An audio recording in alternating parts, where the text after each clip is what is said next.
Would a childhood interest grow as we get older? Could it help us to find ourselves in the calling of service?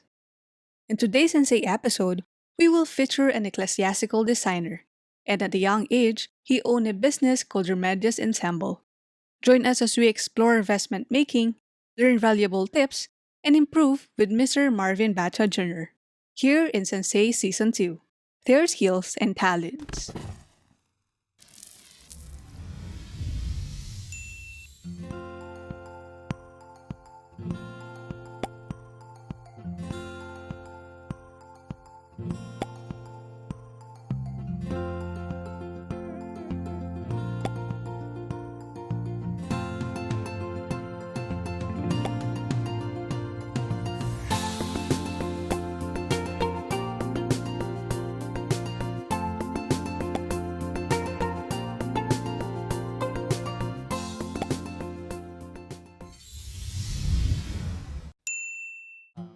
Before I introduce, I would like to take the opportunity to thank everyone dito sa Limang Siglo at sa mga nanonood sa ating programa ngayong oras na ito. Magandang araw po sa inyong lahat. Ako po si Marvin Bacho Jr. I am 21 years old. Taga rito ho ako sa Sindalan, San Fernando, Pampanga. Maliban sa pagtugtog ng piano, pagtipa ng keyboard sa Santa Misa, isa ho akong ecclesiastical designer and investment maker ng mga banal na imahen sa simbahan.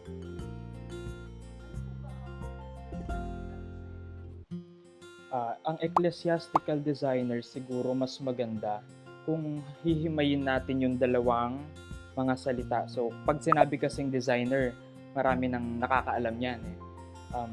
Pwedeng designer ng mga damit, designer ng bahay. So, yung mga tao alam na nila yan.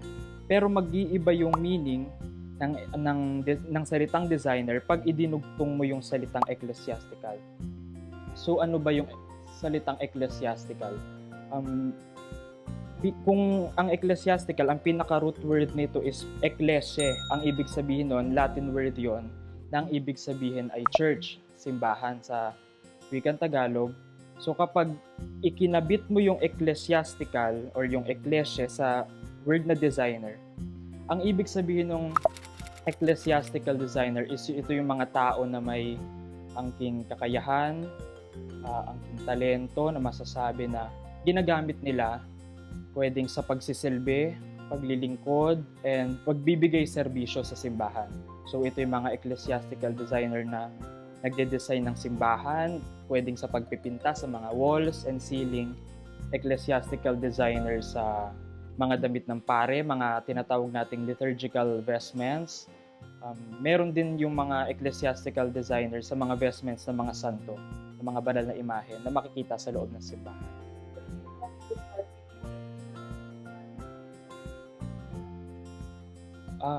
Actually, hindi ko na rin masyadong maalala, hindi ko na rin masyadong memoryado. Pero ang natatandaan ko, nung lumipat kami dito sa Pampanga year, I guess mid-2010.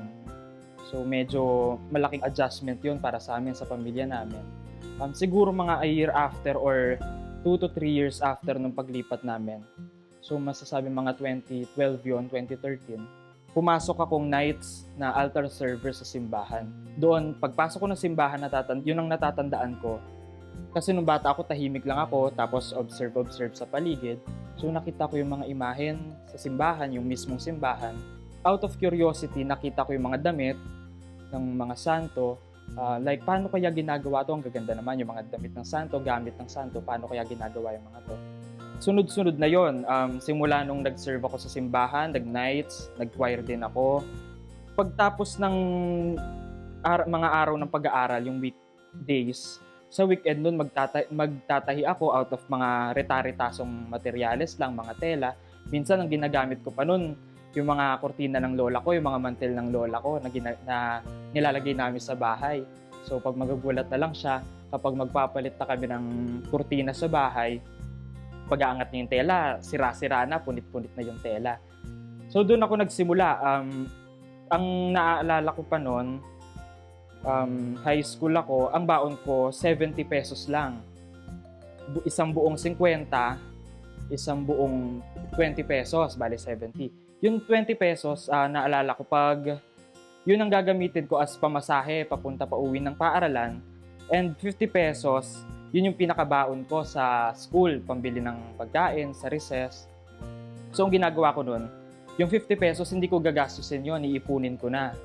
Pambili ng mga materyales ko, tela, trimmings, minsan pag medyo sobra yung ipon ko, lace, bibili na ako ng mga lace sa tulad nito.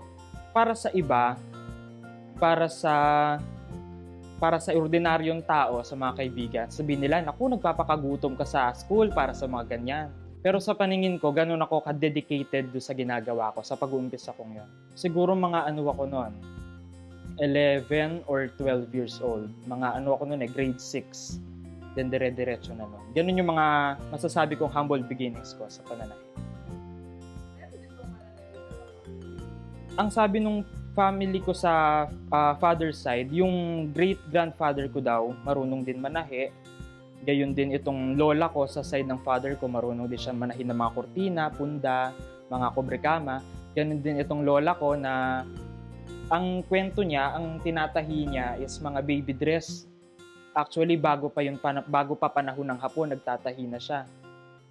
Kwento niya, nagre-rent daw sila ng makinang panahe, yun ang ginagamit niya. So yun, feeling ko hindi lang ako yung marunong manahe sa family, siguro yung mga nauna rin sa akin.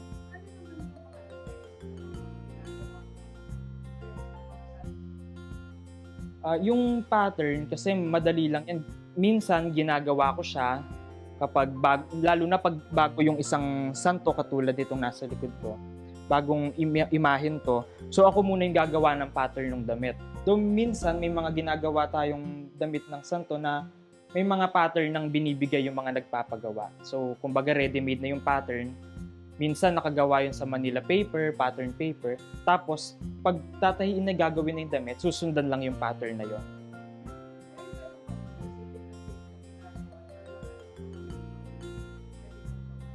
Yung mga ginagawan kong damit, usually mga santo sa simbahang Katoliko. So, ito, kamukha nito, male saint, kahit yung mga santo ng pangmahal na araw, lalo na pang Virgen Maria, pang Santo Cristo, yan ginagawa ko, pang San Jose, iba-iba.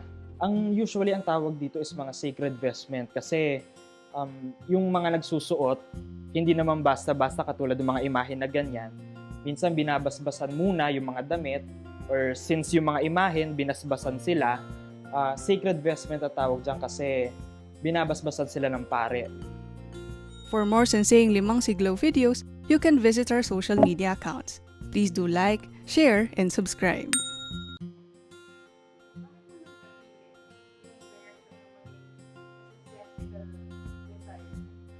Actually, may paniwala kasi ako na sa mga ganitong bagay na ginagawa natin sa simbahan, parang hindi naman tayo ang nagpaplano at pumipili nito para sa sarili natin. Unlike nung mga bata tayo, tinatanong tayo, ano ang gusto mong maging paglaki mo? So, pag tinanong sa atin yon, halimbawa ako, tinanong sa akin yun nung bata ako, ang sinabi ko nun, ang pinakasagot ko nun is, gusto ko maging historian. Parang si Professor Xiao Chua, ganun ko kamahal ang kasaysayan. So, anong gagawin ko nun para makuha yung gusto ko sa hinaharap? Elementary, high school, mag-aaral ako ng maigi, mag-aaral ako ng mabuti. Pagdating ng college, kukuha ako ng kurso na may kaugnayan doon sa pangarap na gusto ko.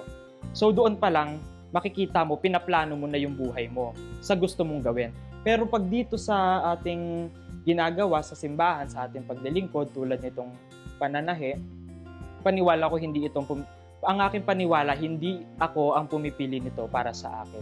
So siguro masasabi ko, it is the Lord and the Blessed Mother na pumili sa akin para gawin ito.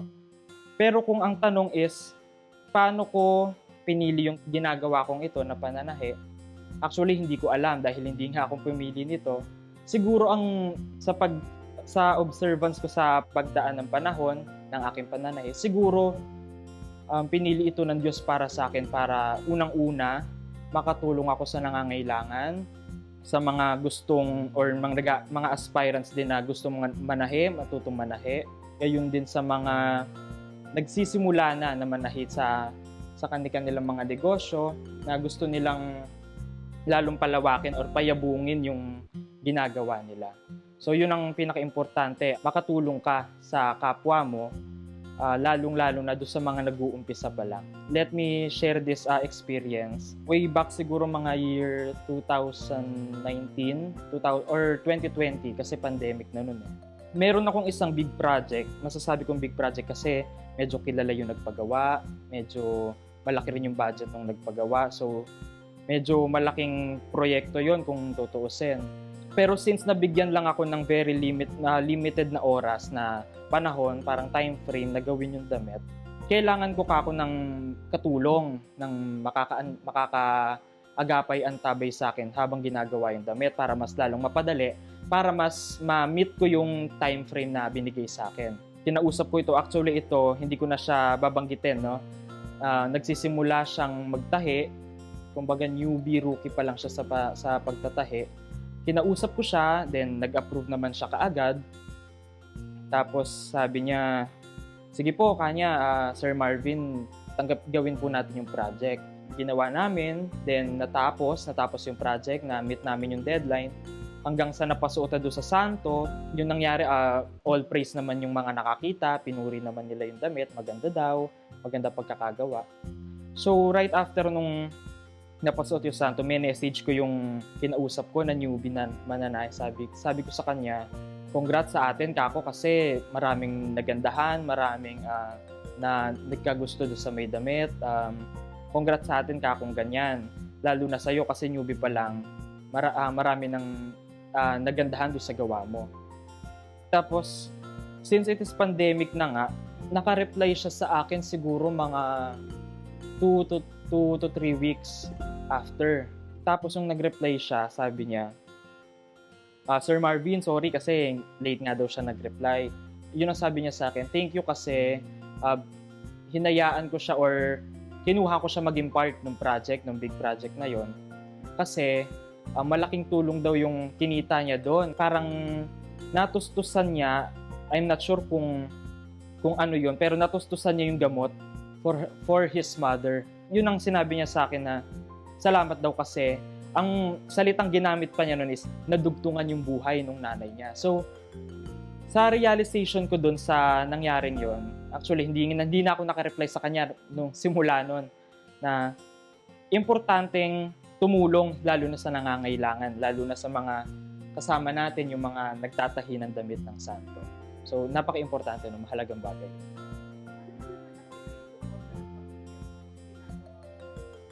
Ang family ko kasi actually hindi sila Katoliko. Medyo salungat itong ginagawa ko nung umpisa sa mga kagustuhan nila. Pero as time goes by, nakikita naman nila na nagiging productive, nagbubunga naman ng maganda, nakakatulong lalo sa pamilya, sa mga pangangailangan namin dito sa bahay, sa mga kapatid ko.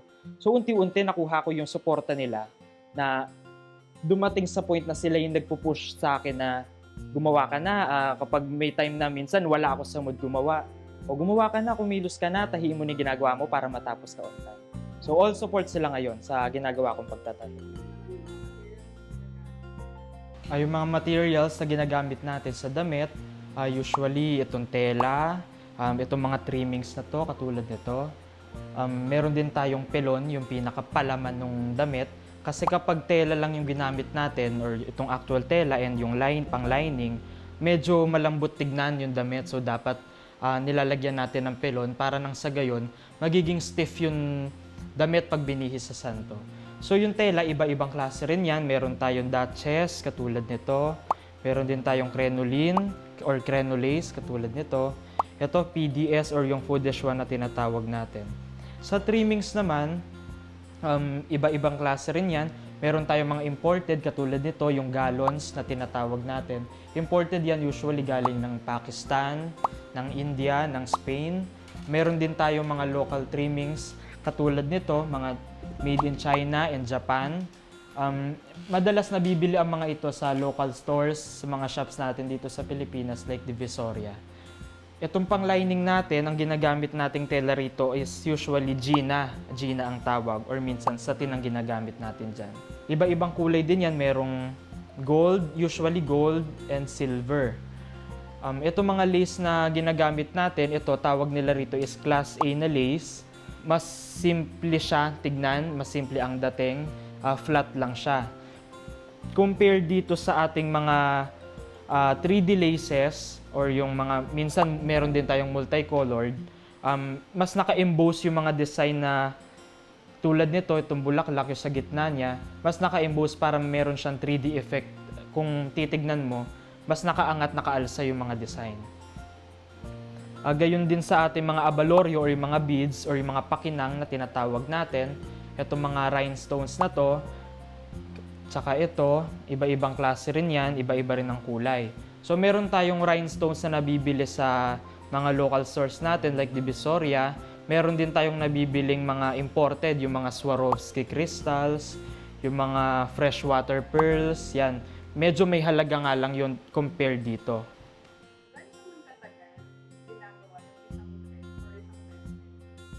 Ang isang vestment ng santo, usually, ang tinatagal ng paggawa is more or less 1 month. Pero depende rin kasi kung gaano kataas yung santo, gaano kalapad yung damit na gagawin kasi iba-ibang style yan eh. Hindi naman pare-pareho yung damit ng santo. So, pero itong mga katulad nito, mga 3 feet, 2 feet images or yung mga tabletop images na 1 foot, siguro mga 2 to 3 weeks siguro ang paggawa niyan. Pero kapag mga life-size images, 4 feet images, more or less a month, ginagawa yung mga damit. For more Senseiing Limang Siglo videos, you can visit our social media accounts. Please do like, share, and subscribe. For more Senseiing Limang Siglo videos, you can visit our social media accounts. Please do like, share, and subscribe.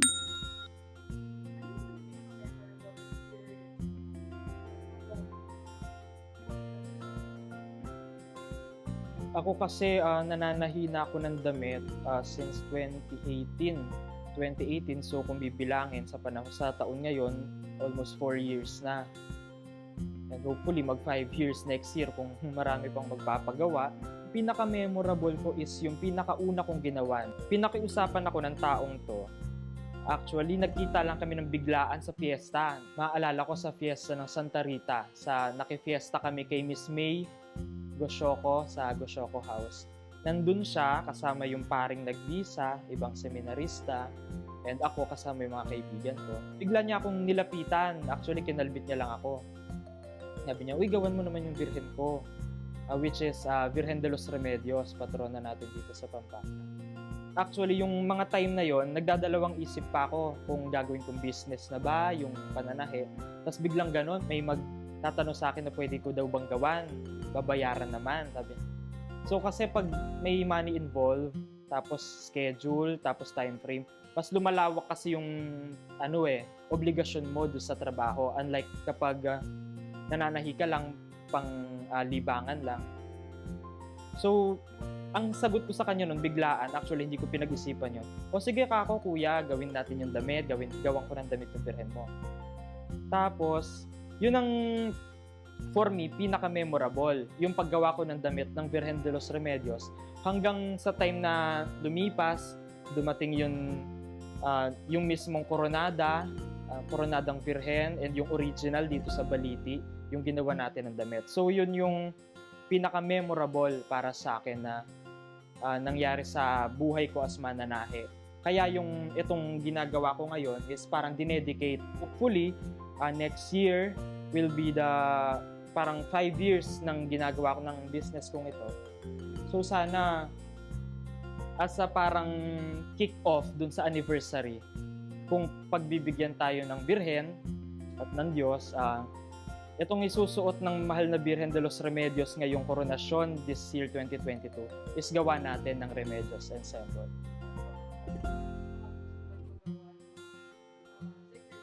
Kung makukontak nila ako dito, pwede akong puntahan dito sa bahay.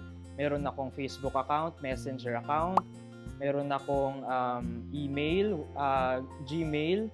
Pwede nating ibigay sa kanila yan. Or mas madali kung i-message nila ako through Facebook Messenger.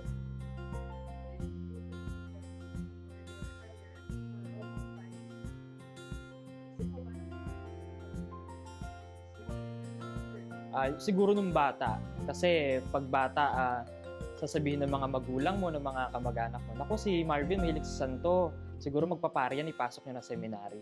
Pero nung lumipas ang panahon, tumanda tayo, siguro mas nakita natin yung ibang calling ng Diyos sa atin. Siguro katulad nito, pagsisilbi sa simbahan, pagkanta, pagtugtog ng instrumento, tulad din itong paggawa natin ng mga damit para sa mga banal na imahe.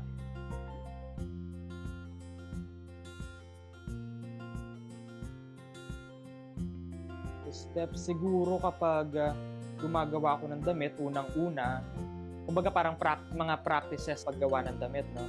Siguro ang una, para hindi, kasi di ba may sinasabi tayo na kapag nagtatrabaho daw, tapos matagal kang natigil doon sa trabaho, sabihin nila kinakalawang na yung skills, pumupurol na yung kakayahan natin.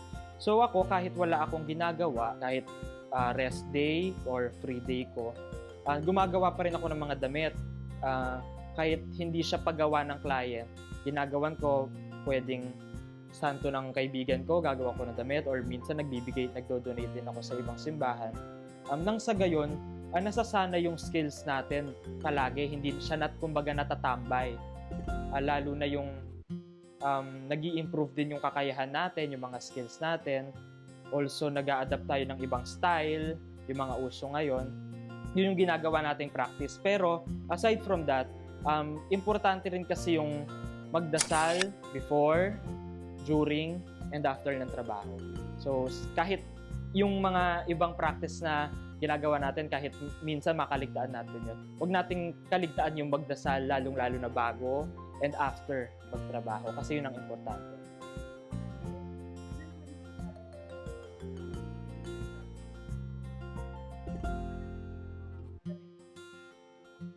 Sa mga bagong mananahi natin ngayon, siguro ang advice ko sa kanila or masasabi ko sa kanila is huwag tayong mapapagod na matuto. Kahit dumaan ng panahon, magtagal tayo sa industriya ng pananahi, siguro mas maganda kung palagi tayong matututo kasi ang common na nangyayari, halimbawa ako 5 years, sasabihin ko, naku, hindi ko na kailangan malaman yan, hindi ko na kailangan aralin kasi matagal na ako sa pananahi. Minsan kasi or madalas ganun yung nangyayari. Siguro mas maganda kung kahit matagal ka na sa industriya ng pananahi, mas maganda kung sa paglipas ng panahon, inaalaw mo yung sarili mo na matuto pa rin. Lalong-lalo na kasi yung style, yung estilo ng pagdadamit ng santo, hindi naman lagi pare-pareho. Sa pagdaan ng panahon, nag-iiba rin yan. Pangalawa, lagi kang tutulong, lalong-lalo na sa mga nagsisimula pa lang din, kung naging bihasa ka na, lagi mo tutulungan yung mga nagsisimulang manahi pa lang. Kahit na hindi mo yun nakukuha sa ibang mananahi na mas nauna sa'yo. So, dapat tutulungan mo sila, gagabayan mo, tuturuan mo. Kasi, ang pananahi, marahil sa iba, trabaho yon, business, kasi may money involved, kumikita sila, yun ang kabuhayan nila, hanap buhay. Pero, aside from that, dapat makita natin yung pananahi as paglilingkod, pagsisilbi sa simbahan, sa Diyos. Like, hindi dapat natin ito ipagdamot.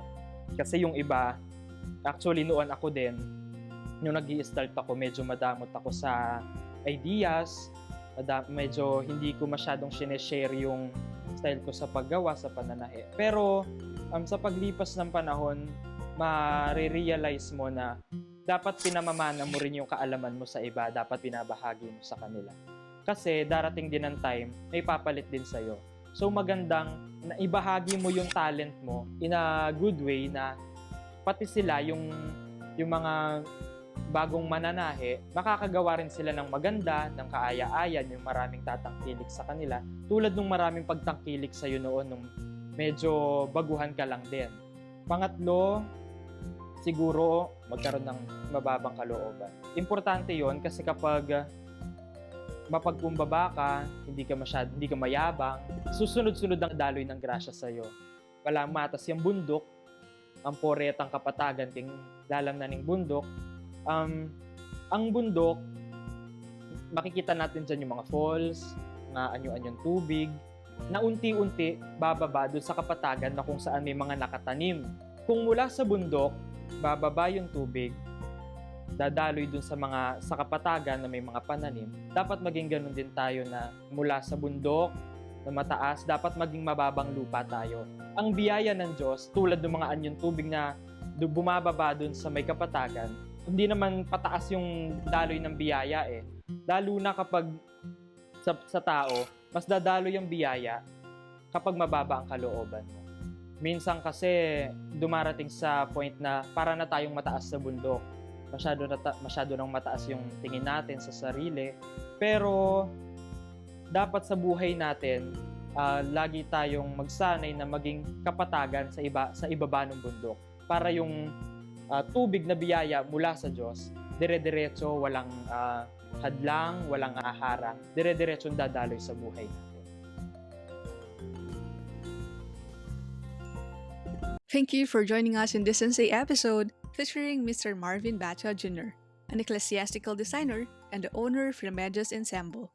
We hope that this simple documentation of his story and how he started made us recognize the hard work of all ecclesiastical designers. May we continue to value and support their works and mission. Maybe some of them started at a young age, like Mr. Marvin. Until now, they are still sharing their skills and talents in creating sacred vestments for our religious images and churches. See you again, and don't forget to explore, learn, and improve, because life is a continuous learning process.